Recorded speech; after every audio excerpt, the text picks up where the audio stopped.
Good afternoon. We will go ahead and get started with our Office of Early Childhood monthly provider call for February. We will, first of all, I hope everyone had a chance to get out and enjoy some of that spring-like weather that we had yesterday.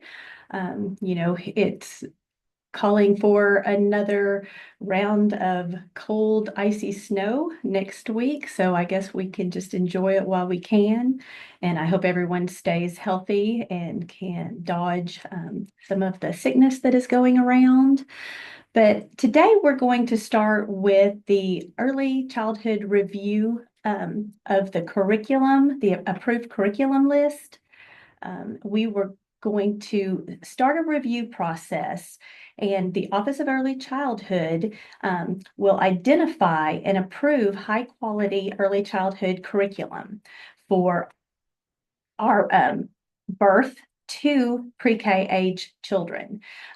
We are right now in formalizing that process, and it's in development. And so what we have done is we have taken the original the current approved curriculum list, and we took those 20 curriculums through what we call a gateway, and we looked at 3 criteria for those lists of curriculum. And the interim list will be updated based on these criteria.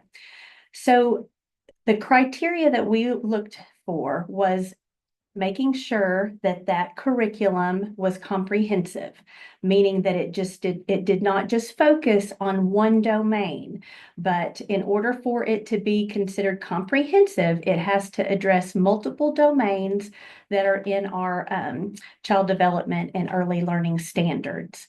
So it has to be comprehensive.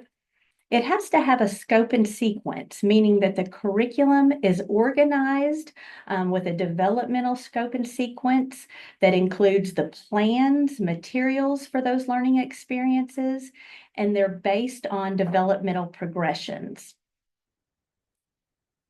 And then it has to be readily available. The curriculum has to be available for purchase or is an open source curriculum, meaning that it is available at no cost or a low cost. Sometimes that includes making copies of the open source curriculum that may be provided online. So the link that we have provided here will take you to the revised, and we're calling it an interim list. So we don't want providers right now to think they've got to go out and purchase a curriculum off of this new list. What this new list, and I'm going to let our host go ahead and move to the next slide for me. There we go.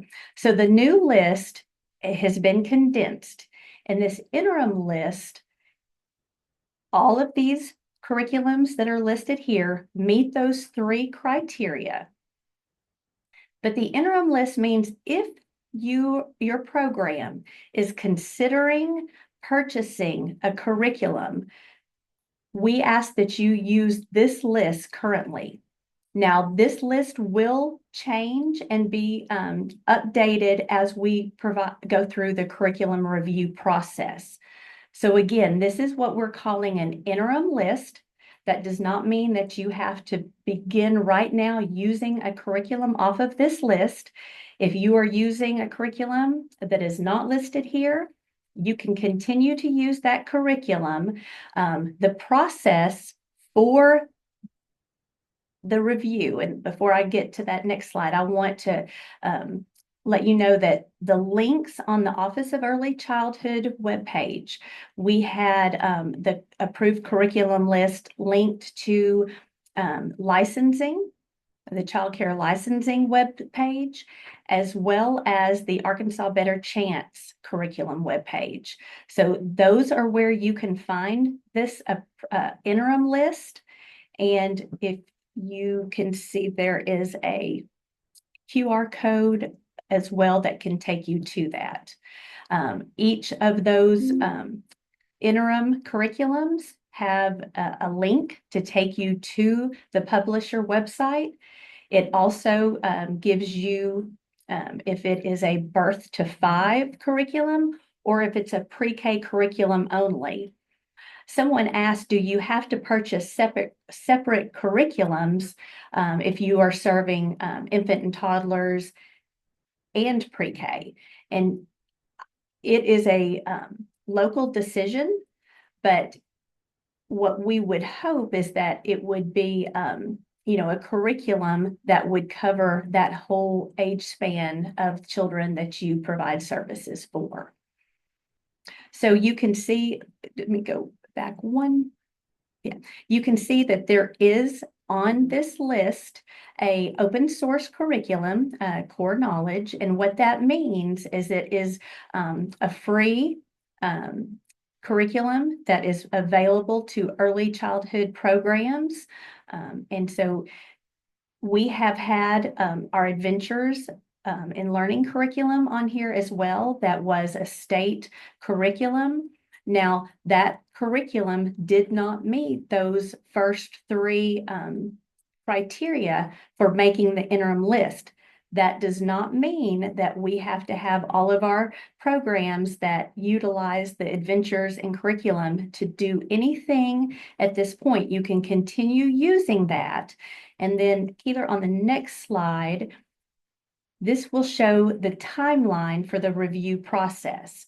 So again, we are developing here at the Office of Early Childhood the review process to identify the high quality instructional materials. So currently we are finalizing the criteria and the rubric for the approval process. We will solicit feedback from our stakeholders once we get that criteria and that rubric developed and confirmed. We will also then be looking at curriculum reviewers, and we will do a call for curriculum reviewers, and we will finalize that list of curriculum reviewers. So all of that will take place between now and June, so this spring semester. And then starting in July, that curriculum review begins. And what we will be doing is we will be taking requests from providers on curriculum that they would like to be reviewed to make the approved curriculum list. So there will be a process where you, as a provider, if you have a curriculum that is not on the interim list that you would like to have reviewed, there will be a process for you to request that particular curriculum to be reviewed. The new curriculum list with the approved curriculum on that will be published for the 26-27 program year, with implementation happening for the 27-28. So we've got some time. This is an opportunity for our programs and providers to really take a deep dive into the curriculum that they're using to make sure that it is meeting, number one, it is covering the domains that are listed in our early childhood and early learning standards that are also located on our website. I am going to take just a minute to look. Yes, I will put my email in the chat. So if you have any further questions regarding the review process, you can reach out to me.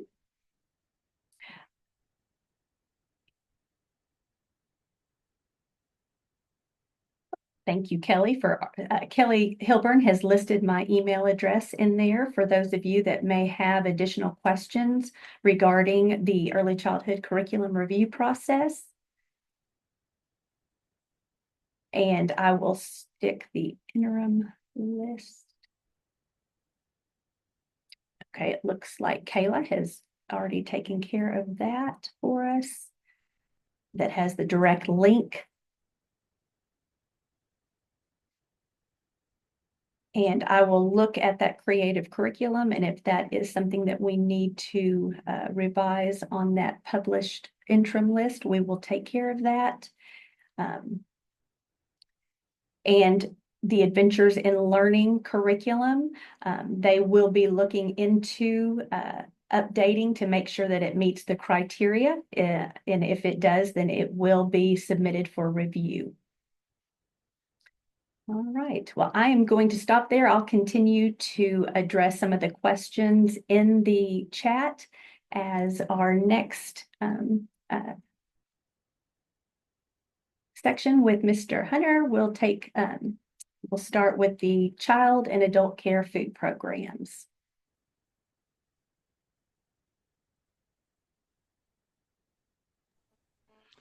All right. Thank you, Ms. Lori. Good afternoon, everyone. I hope everybody is having a good day. Glad to be on the call with all you guys across the state.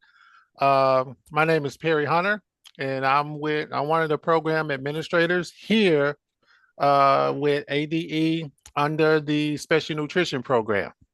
So, what is the Special Nutrition Program? That is the program that entitles programs such as daycares or Head Starts or those types of programs, daycare homes, to actually be reimbursed for meals that are served in your program, breakfast, a lunch, a snack, or supper, depending on how your day go.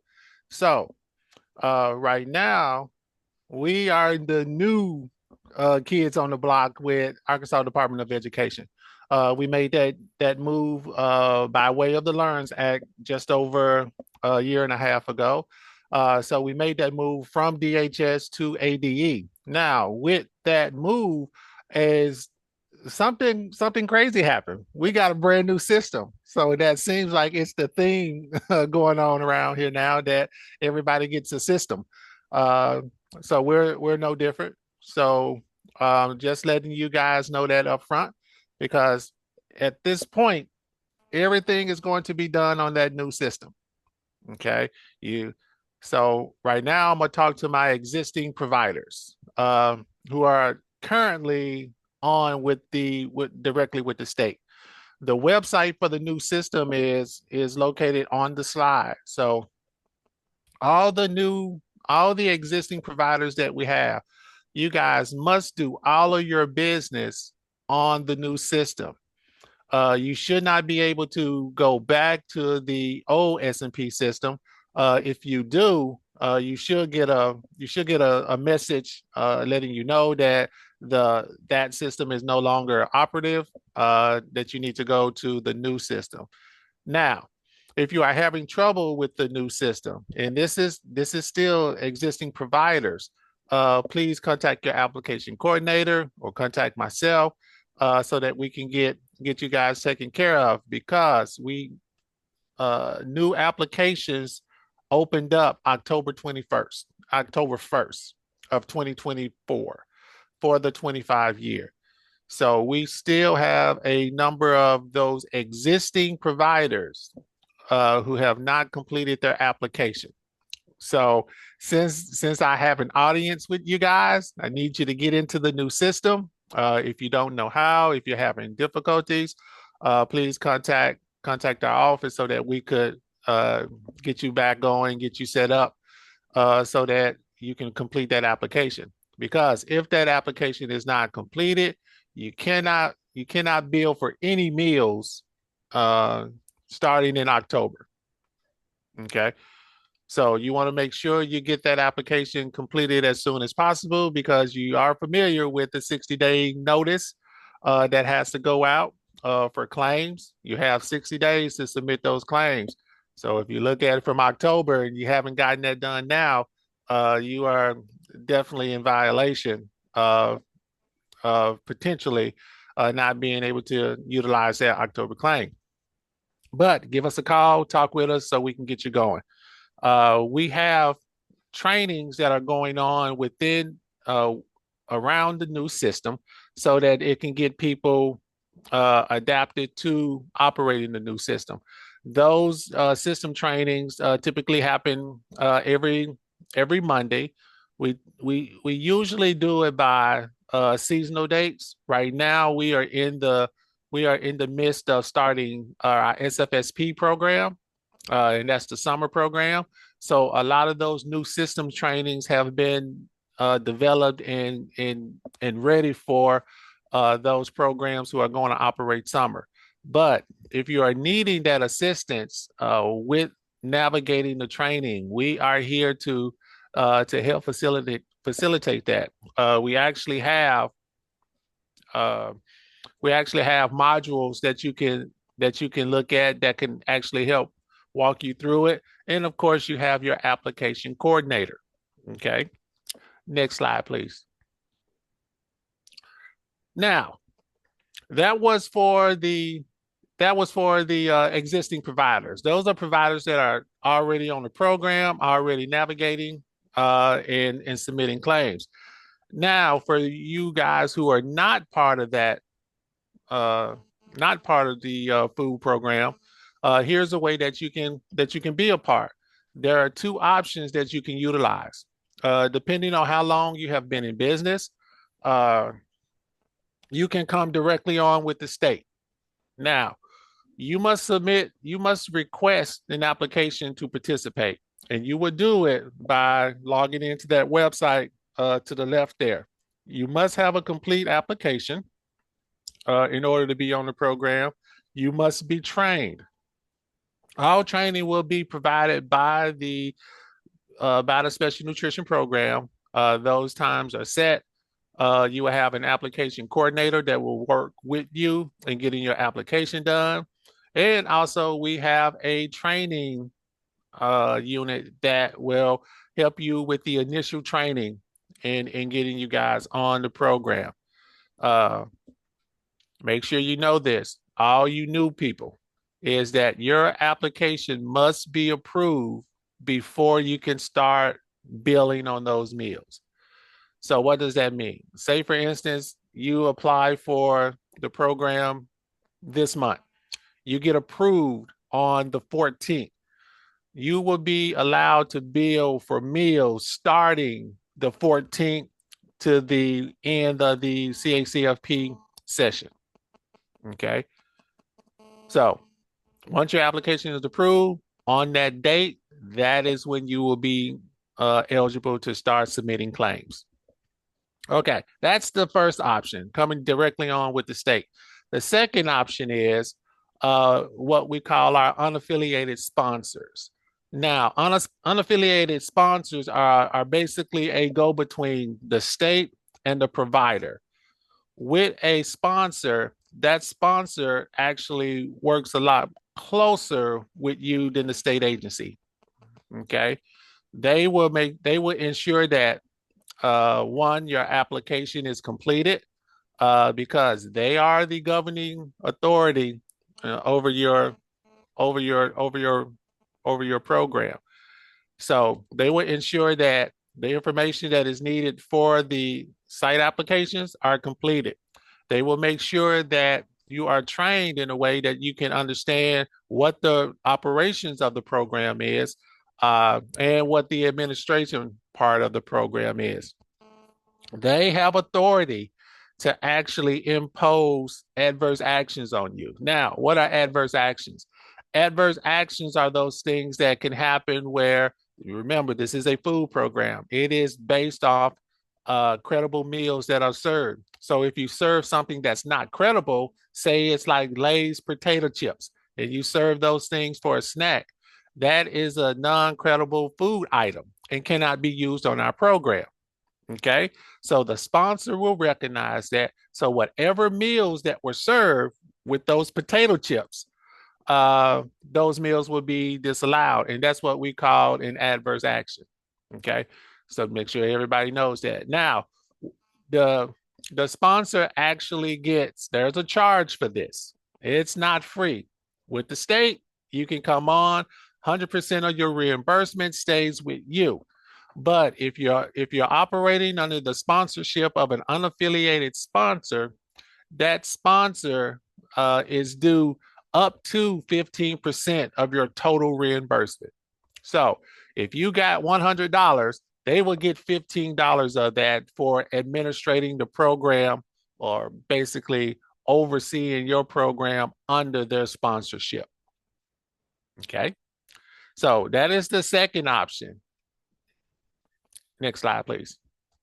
Now, how does the funding work? And again, it is strictly based off of the number of meals that are consumed in your facility. These funds come from USDA, which is the United States Department of Agriculture. Now, all of this money is appropriated through Congress, meaning that it has already been legislated. It is already to go for each state participating. Okay. So each year, new reimbursements come out every year for CACFP or summer or national school lunch. When those rates come out, we then forward those rates on to our providers. So what does that look like for you guys? So each meal is given a reimbursement rate. So if you look at the formula to your right, you will see that formula that is used, and it's a very simple one. Uh, guys, it's meal times rate times days equals the monthly reimbursement. So if we have one student and that one student in your facility, typically it's a breakfast, a lunch, and a snack. The reimbursement rate for breakfast is $2.37. Okay. The reimbursement rate for lunch is $4.43. And the snack reimbursement is $1.21. This is for the free participant. A free participant is determined by the income eligibility form that is submitted on their household. If a parent refuses to submit an income eligibility form, then you cannot participate in the free category, can't participate in the reduced category because we do not know what that household is. But if the child is enrolled, you can participate in the paid category. So you won't get as much as if the household submitted the income eligibility form, but if you at least you will get something, which is the paid rate. So if we look at what this one student did, if and projections are done with the reimbursements at 100%.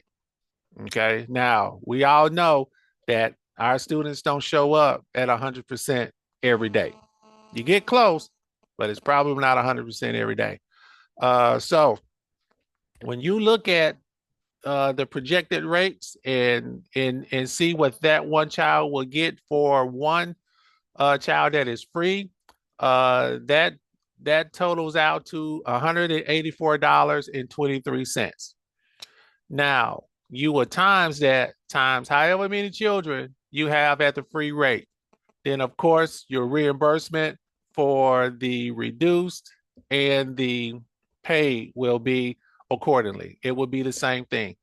So at the end of the month, you reconcile your meals, how many were served, and you submit those up to, if you're directly with the state, you submit it directly to the state, or if you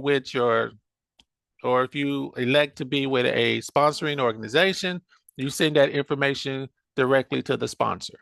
Now, while that looks pretty good, because here with this program, the whole basis of the program is to ensure that children are getting nutritious meals. Now, we know that the rates, why it doesn't always keep up with inflation and the cost of living and all of those things, it is something that you can get for a meal service. So basically, our program is a subsidiary program of what you already have. So whatever the reimbursement is, that is minus what you would have spent coming out of your general funding. So the program can benefit you definitely in that way. There is one item I did not add to the calculation, which is a cash in lieu. Cash in lieu is an additional rate that can be added to either your lunch or your supper meal.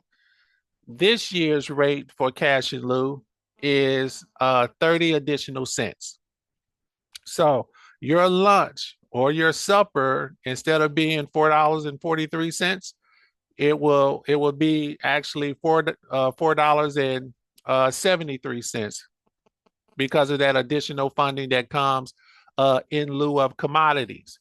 Now, commodities is another part of our program where you can get government sanctioned uh, items to use in your program at no cost to you, based on the number of meals that you have, number of children that you have in your program. You can contact us and we can get you hooked up with the commodities unit. So if it's commodities that you would like to have, you can choose whether to have commodities or the cash in lieu. Most people choose the cash in lieu because a lot of the programs don't have the storage to handle the commodities. But if you do and you decide to use commodities, you get things like cheeses, you get things like canned goods, fruits and vegetables, uh, dry goods, beans, rice, all of those things that you remember back in the day, like the government cheese, the packaged ham, and canned beef in the nice silver and black cans. They have better cans now. Okay, so these things are coming from reputable organizations. Tyson, a lot of folks are donating to the commodities program, and all of those goods and services are available to you at no cost if you are a participant in the child nutrition programs. Okay, so that's kind of a quick and condensed overview of what to expect from our program, how you register, and how you are reimbursed, of course. So if there are any questions, I would love to take those right now. So Perry, this is Tanya Williams. Hey, Hey, everyone. Sorry I've been off, and we're real excited to have Perry on today. If you will put your questions in the chat box, it helped minimize voice problems with everybody coming off of mute. And I think Keeler probably has everybody muted. So if you can do that, then Perry can see those in the chat box. Perry, if you can put your phone number or contact information in the chat box, that way they will know how to reach out to you. And we are really excited to have him on. It's been a moment since we've had our child nutrition friends on. And if you remember, they were moved to district operations when we transitioned over to the Department of Ed. So they're in the building with us. We work with them, but sometimes people call me and I'm trying to get them routed to the right people. But Perry and Sharon Hagan and Pam Burton and that team is still very much involved with child nutrition. So we just wanted to make sure you're aware how to connect with them. I did talk to a program that does state pre-K that was spending a lot of money on snacks, Perry, and I said, you need to reach out. So hopefully they'll be on the call today or hear the recording and make a connection. But it's just a way to help with your food cost in your program if you're providing meals to children. Many of the children that we serve would be eligible. So thanks, Perry. Thanks, Lori, for no getting us problem. kicked off. Today, on time, Brandy and I had another meeting and we weren't sure we'd be back. So we're real excited to be here. And I know she has some updates, but I really wanted to talk a little bit about communications. Welcome to 2025. There's a lot already happening. And I have been getting some feedback. You know, most of our funding is federal, but we do have some state funding, like for Arkansas Better Chance. So there's a lot happening either with Congress or sometimes with the state legislature who's in session right now. And we wanted to make sure you knew all the ways, if there are announcements being made or information that needs to be shared, how that will happen. So I just kind of wanted to lay out Our big communication channels, this call, which you all really said you wanted us to continue after the pandemic, and we do that. I would say this call is more about general information and updates. Like if there's an emergency situation or something that happens, that's going to come in a different form of communication. So I want to make sure you knew that. This call is scheduled the first Tuesday of the month at noon. Occasionally we have to cancel because of a holiday or something, but in general, we're going to have this call at noon. It is recorded as a reminder, so if you're not able to be on the whole time, you can catch the recording. The second way, which is also sort of general communication and a timed thing, is our Buzz newsletter. And you can find that on our website, on the Better Beginnings website. You can sign up. There is information for parents, there's information for providers, but just sign up for that. And that's going to be general information about what's happening in early childhood. If there's something that needs to go out to all of our licensed providers, so we have almost 2,000 providers, and maybe it's something that is like we need to send an update today, we're going to send it through the enterprise licensing system. So I know I've been hearing some rumors that some people don't log into that, but I encourage you, if you're a licensed early care and education provider or out of school time provider, please go in and log in. I know Dawn's team is working to make sure that there's a notification sent to you if you haven't logged in, because it will cut you off after a certain period of time, apparently. I think it's 60 days, but Dawn, if you could put that in the chat box. The other thing is two parts of communication that are really more connected to funding. So if you are on our school readiness assistance, formerly federal child care assistance or vouchers, there is a new portal that many of you are involved in that was implemented and deployed in December. Information can be shared with you through that portal. There's a great communication tool. So if there's something about federal child care assistance funding, it will go out through that communication mechanism, because it might not apply to everyone, but just for those programs that are accepting the school readiness assistance. Equally, for those of you who are Arkansas Better Chance programs, COPA is the system that you all are using, and it will be communicated through COPA. So I wanted you to be aware that would be more related to funding or updates on funding or federal information that we may need to send to just those programs that participate in those funding sources. And then lastly, but certainly probably one of our most important avenues that is pretty new, is our local leads. So if there's any kind of information, whether it's general or emergency, we will push that to our local lead organizations so that they can get it to you all in the provider community. So these are just the ways. It is okay to call us, but I do want you to know I did get a lot of calls last week after some federal announcements, and I didn't have any guidance. So if I don't have any guidance, I'm not going to be able to share anything. Once we get guidance about anything, we will share it through these mechanisms. And for something like that, if we had a federal thing, it would go out local leads, school readiness assistance, for example. If there was something about ABC funding, it would go out through COPA. So I just wanted to make sure that I reminded everyone of all the communication channels. I do want to point out that in addition to local leads, we of course have our Child Care Aware programs that are all around the state too, and we will share that with them, as well as our contractors that do professional development. So that's not on this list. These are kind of our big ones, but we will include those folks as well. So I'm going to move out of the way and let our next presenter, Brandy, has some big news about the child care block grant or school readiness assistance. All right. Well, good afternoon, everyone. And I have some bittersweet news. I guess I'll label it like that, bittersweet news. Anyone who's been around for a long time, you know that at one point in the state, we had a wait list for school readiness assistance. That wait list was many, many years ago, I think at least 7 to 10, probably years ago. I call this news bittersweet because we are serving very many more children than we have before in the past with our regular child care assistance, or I'm sorry, school readiness funding.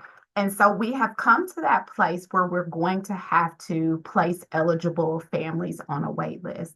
And so that's the bitter part of this bittersweet. So we're very happy that we've been able to open access for families here in Arkansas, but it is a little bit bitter for us that we're going to have to implement a wait list. And so As we looked at our funding, that is what it's telling us. And so that wait list will go into effect on February 15th. So any eligible family that we have applying for services on or after that date will be placed on the waiting list. So I want to encourage providers, because we often hear from you that says, hey, this family has been attending for a while, but they've just gotten their application in. I want to encourage you now, please have those families go ahead and apply. They need to make sure that they are going into the SRA portal, completing their application there, providing all required documentation. If those families are deemed eligible by our system, they will be placed on that wait list if they apply on or after February 15th. Now, if they apply before that and they're eligible, they will be moved into services. But I just want to stretch that as much as I can. You'll probably hear me say it several more times. If they are applying on or after February 15th, eligible families will be placed on the wait list. We're going to get into a few caveats here in a few minutes, but I also want to talk a little bit about our current families. So these are families who are currently receiving services. The wait list will not affect those families. The only problem that a current SRA family could potentially have in facing the wait list is if they fail to complete their redeterminations on time, or they begin to be ineligible for whatever reason, and those are a couple of things that we can go through, or the staff will go through with you if there is ever a situation there. But I want to encourage you, make sure that if you have families who are currently attending your site and they have not applied, but they mean to, or you're going to tell them to, or whatever the situation is, they need to get that complete application and all documentation submitted into the SRA portal before February 15th. For all of your families who are currently receiving SRA assistance, they are fine, but they must make sure that they submit their redeterminations on time. That means, when I say submit their redeterminations on time, I mean all of their required documents. Anything that they are receiving in their notices that the staff is asking for, all of that needs to be submitted before the deadline that is in the notice that they're being sent. So please just encourage your families to watch their email. We have a lot of correspondence that, hey, I didn't get it or I didn't see it. Please watch your email. Please pay attention to any notices that you're going to receive in the SRA system, because that is how our staff will reach out to you. Next slide, please. So let's talk a little bit about waitlist exemptions and some eligibility changes that we have. So the following category of people will be exempt from the waitlist. So this is teen parents. As funds allow, teen parents will not go to the waitlist. Families experiencing homelessness. So TANF families, these are our families who are on the T program or in the ESS program. You will notice that by your authorization worksheet. If you are a provider, you can go to your authorization worksheet in your billing system, and it will tell you what program that these families are on. Guardian custodians. So let's talk a little bit about this. As we opened up access here earlier in the summer, we allowed families who were over 85% that were guardian custodians, they were adoptive families, or they were the families of child care workers. We opened access in that way. However, due to our wait list, we have to kind of set some guardrails around this population of people. So for guardian custodians, adoptive families, child care workers, those families are still allowed to possibly be over 85% of the state median income. However, they can no longer exceed 100% of the state median income. And we'll get those numbers up on our website for you so you can see where that will lie, that 100% of SMI.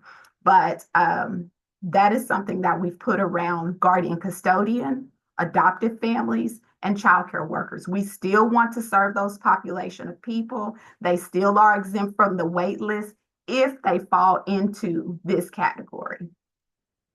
Also, for childcare workers, we added that they must be working for a licensed CCDF approved childcare program for a minimum of 10 hours per week.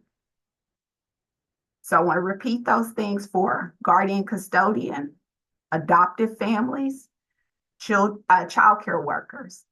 They may still be over 85% of state median income. However, they must remain below 100% of state median income. The additional criteria for a childcare worker is that they must be employed for a minimum of 10 hours a week at a licensed CCDF approved program. Now, the other two populations that do not go to the wait list, those are children with special needs.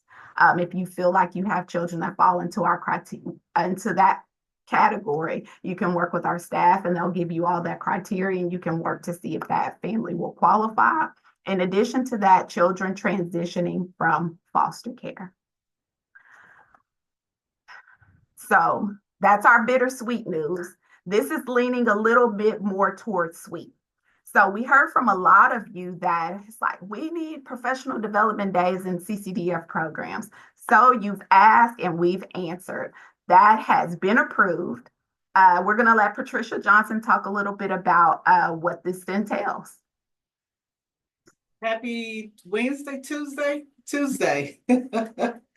So in your SRA portal, you have the ability to go in and select your professional development days in your billing section. You're going to go in that drop down button. You're going to select your professional development days, and then you're going to add those days in your SRA portal. It will require you to upload your PDR training agenda or the training agenda for your daycare center. Maybe you have a meeting scheduled for 5 days that you're going to have your staff go into a trainer and you're going to have a trainer come to your facility.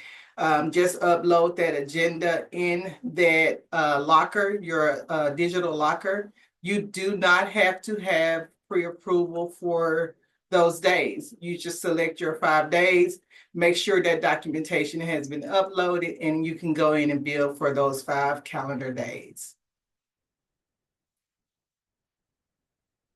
And that's all I have. If you all have any questions, don't hesitate to reach out again via ticket, or you can ping me directly from your facility. I do see a lot of questions in the chat box. I'm trying to respond to some of them, or as many as I can, guys. But I want to go back up. I think, and probably Kayla is responding. Nikki, I know you had a question about ABC specific children, and so Kayla can reach out to you about that.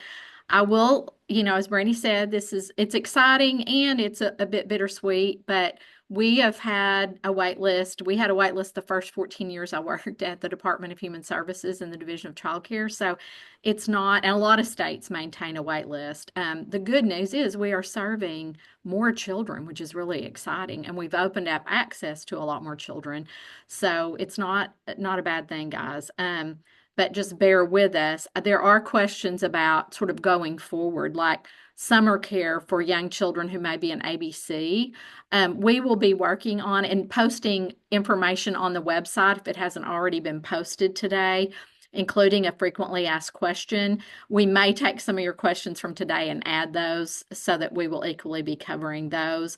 But please bear with us as we try to answer as many questions as we possibly can about the waitlist, because I know it's a big news day and a lot of information to process. Your existing families, and I think that's the main thing, are not impacted by this. So they will continue to receive services, and we will work with any applications that come in up through February 15th. So on or before the 15th.